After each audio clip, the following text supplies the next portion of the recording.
Identitas lain di dalam diri Anda itu punya power kuat yang maha dahsyat untuk mengontrol dan mengendalikan diri Anda. Cobalah Anda mencuri, pasti jantung Anda berdetak lebih keras dan lebih kencang saat Anda beraksi untuk mencuri. Itu sebenarnya kontrol dari identitas lain di dalam diri Anda bahwa perbuatan mencuri Anda itu tidak sesuai dengan identitas lain tersebut. Dalam persoalan rezeki pun begitu. Kalau Anda menyimpan rezeki, Tuhan pun akan menyimpan rezekinya untuk Anda. Kalau Anda hitung-hitungan rezeki, Tuhan pun akan hitung-hitungan rezekinya untuk Anda. Manunggal uang dengan Tuhan.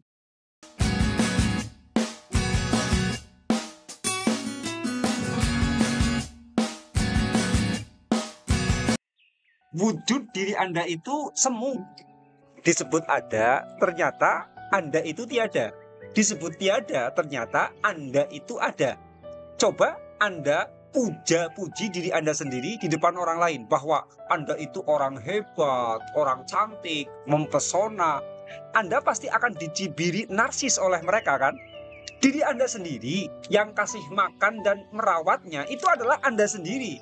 Ketika sakit juga diri Anda yang merasakan penderitaannya. Lah kok ingin memuji diri saja dituduh-tuduh narsis? Anda tidak diberi hak bebas memuji kepada diri sendiri. Kan seolah Anda tidak memiliki diri Anda. Anda ada tapi tiada. Anda berkarya di publik, tujuannya agar diri Anda masyhur. Lah kok dikatakan tercela? Diri Anda sendiri, lantas Anda ingin memasyhurkan diri kok kemudian tidak boleh. Anda itu ada apa tidak sih? Namun, mau disebut tiada, diri Anda ya ada. Karena kalau diri Anda lapar, ya Anda yang harus kasih makan. Anda mengantuk, ya Anda yang harus menidurkannya. Kalau sakit, ya Anda yang merasakannya dan bertanggung jawab untuk menyehatkannya. Dan seterusnya. Menyakitkan coba tidak? Katanya diri Anda punya Anda sendiri. Dipuji tidak boleh, dimasyhurkan tidak boleh, ditonjol-tonjolkan tidak boleh. Kan itu namanya parah. Artinya dalam diri Anda ada identitas lain yang harus Anda cari dan Anda temukan. Terus diri lain di dalam diri Anda itu identitasnya siapa coba?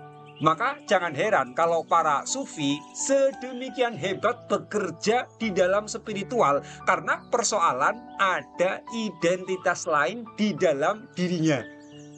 Contohnya Abdul Aziz Ad-Dabbagh. Dia itu termasuk salah satu waliullah yang pernah ditegur oleh malaikat. Malaikat melihat namanya ada di lembaran kitab Lauhul Mahfuz, tercatat sebagai deretan penghuni neraka. Kenapa kamu tetap tekun ibadah? Di Lauhul Mahfuz kamu tercatat sebagai ahli neraka. Mau ibadah setaat apapun, kamu tetap jadi penghuni neraka, kata malaikat. Ad-Dabbagh kemudian menanggapi, hei malaikat, surga dan neraka bukan urusanku. Aku diciptakan oleh Allah hanya untuk beribadah kepada Allah.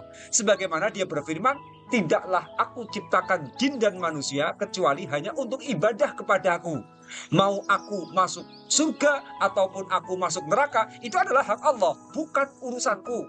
Tanggapan dari Ad-Dabbagh. Lalu di suatu ketika malaikat kembali ke Lauhul Mahfuz dan melihat nama Ad-Dabbagh ini telah dirubah oleh Allah menjadi penghuni surga. Dan malaikat pun memberikan berita kepada Ad-Dabbagh. Ad-Dabbagh kemudian menjawab, syukurlah kalau saya dicatat sebagai ahli surga. Tapi sekali lagi, hai malaikat, surga dan neraka bukan urusanku. Aku beribadah hanya untuk menggapai ridho Allah. Kalau dia ridho, aku di neraka, ya itulah tujuanku. Kalau Anda kerja keras untuk diri saya, lalu saya upah dengan siksaan sadis, kira-kira Anda mau apa tidak? Pinginnya diupah duit banyak kan? Abdul Aziz Ad-Dabbagh sedemikian hebat meruntuhkan ego state-nya untuk ibadah dan taat kepada Tuhan. Namun tidak lagi berharap untuk mendapatkan upah duit banyak. Namun diupah siksaan neraka juga bagi dia tidak masalah. Sedemikian hebat Ad-Dabbagh ditarik ke dalam diri lain di dalam dirinya. Ya karena dia sadar sepenuhnya kalau identitasnya itu adalah semu.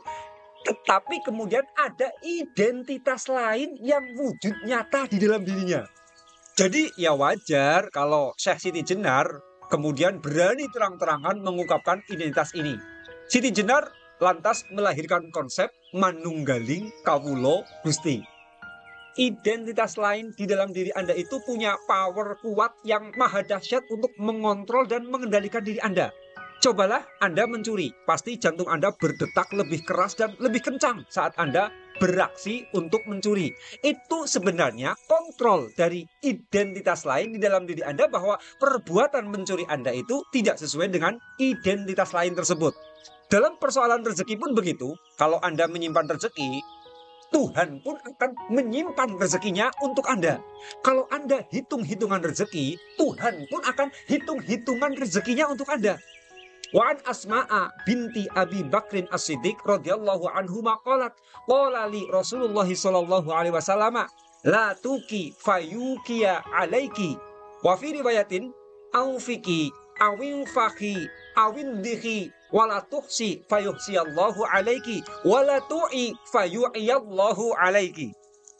Dari Asma binti Abi Bakar, Rasulullah sallallahu alaihi wasallam bersabda kepadaku, janganlah engkau menyimpan harta, wahai Asma, tanpa membelanjakannya. Nanti Allah akan menahan rezeki untukmu.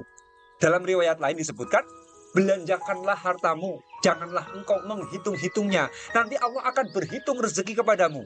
Jangan kamu tutup rapat guci menyimpan makanan, nanti Allah akan menutup rezekimu. Hadis riwayat Bukhari. Punya uang 100.000, lalu Anda pingin sate. Saking khawatirnya uang menipis, lalu Anda tahan-tahan agar uang 100.000-nya tidak boncos. Di saat itu Anda bersikap menyimpan harta, dan di saat itu pula justru Tuhan menyimpan rezekinya untuk Anda. Ketika Anda menghitung pengeluaran dan pemasukan uang Anda, di situ pun Tuhan akan menghitung masuk dan keluarnya uang Anda. Saat itu rezeki Anda menjadi pas-pasan. Kenapa itu terjadi? Karena di dalam diri Anda ada identitas lain yang lebih kuasa dari Anda. Kalau Anda hitung-hitungan uang dengan diri Anda, dia pun menghitung rezekinya untuk Anda.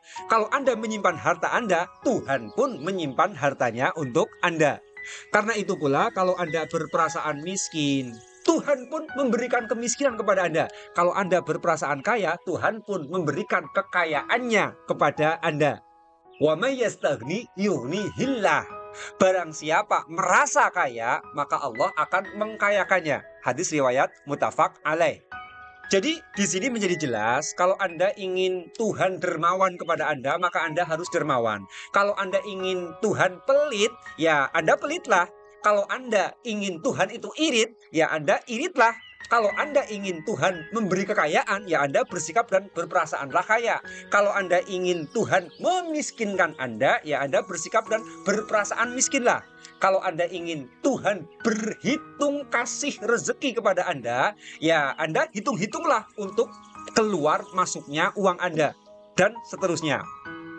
Ya, ada sistem kemanunggalan antara uang Anda dengan uang Tuhan. Karena hakikatnya diri Anda itu semu saja. Yang nyata dan ada ternyata hanya Dia, Tuhan yang Maha Kuasa.